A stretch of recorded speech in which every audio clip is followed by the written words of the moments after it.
El aporte argentino fue mayúsculo. La Argentina apoyó la creación de la Corte Penal Internacional y además apoyó activamente todo el proceso de negociación que condujo a la creación de la Corte y lo apoyó dándole apoyo político, apoyo diplomático, pero también un gran soporte técnico a las negociaciones.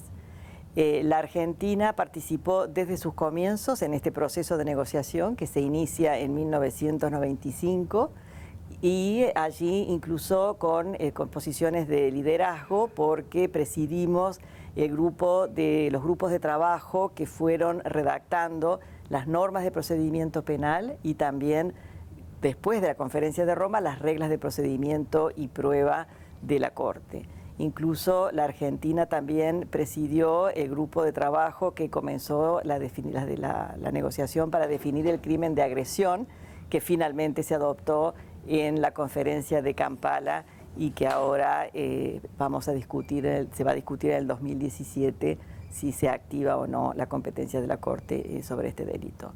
Además, la Argentina sigue apoyando fuertemente el funcionamiento de la Corte Penal Internacional. La Argentina tuvo el honor de tener el cargo del primer fiscal de la Corte y actualmente tengo yo el honor de presidir la Corte Penal Internacional. Y la Argentina continúa cooperando de manera práctica. La Corte depende esencialmente de la cooperación de los estados y de la comunidad internacional en su conjunto para poder investigar, para poder arrestar, para poder transferir las personas a la Corte, y en ese proceso también la Argentina sigue apoyando de manera práctica a la Corte en sus actividades. La Corte tiene en este momento desafíos tiene muchos desafíos que podríamos englobar en básicamente dos categorías, para simplificar las cosas. Tiene desafíos de legitimidad y tiene desafíos de eficiencia. Y en cuestiones de legitimidad, dentro de la legitimidad tiene el enorme desafío de ampliar las ratificaciones del Estatuto de Roma.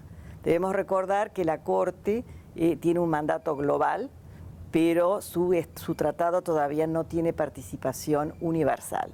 Esto, ¿por qué lo vinculo a la legitimidad? Porque en la medida que la Corte aún no tenga participación universal, no puede intervenir en todas las situaciones de crímenes que merecerían que la Corte intervenga.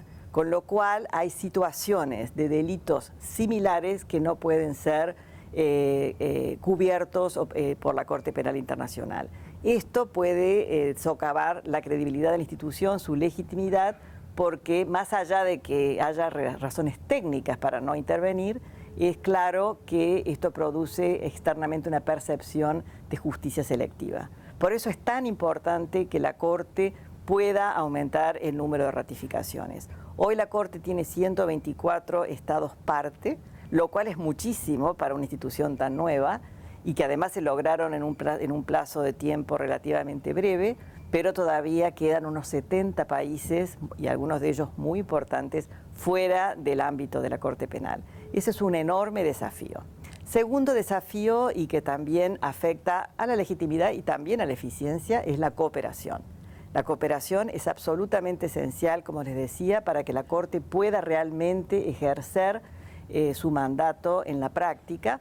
Cooperación práctica con sus actividades, soporte político de la Corte Penal Internacional, eso es un desafío permanente y que condiciona también la eficiencia de la institución. Si la cooperación tarda en llegar, si arrestar a una persona lleva 10 años, como ha sido el caso de algunos de nuestros sospechosos, obviamente que la Corte no puede agilizar sus procedimientos. Y eso me lleva a la tercera cuestión, que es un gran desafío de eficiencia, de eficacia.